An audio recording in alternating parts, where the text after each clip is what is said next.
Hello, in this brief video, I will demonstrate how to add and organize files with folders in your eClass course.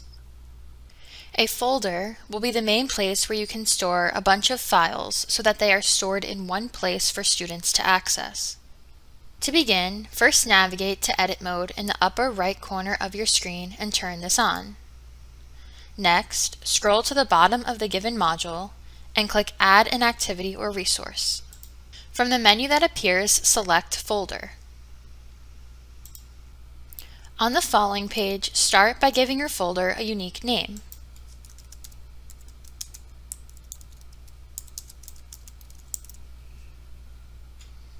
After giving your folder a unique name, scroll down to the Content area.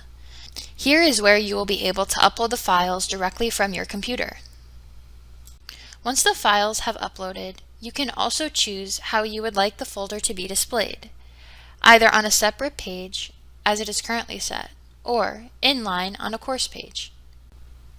If you keep scrolling down, you will find other settings that you can modify should you like, such as restrict access or completion conditions, otherwise known as activity completion. When you are finished altering your settings, click Save and return to course. You will now see the folder displayed on your eClass course page.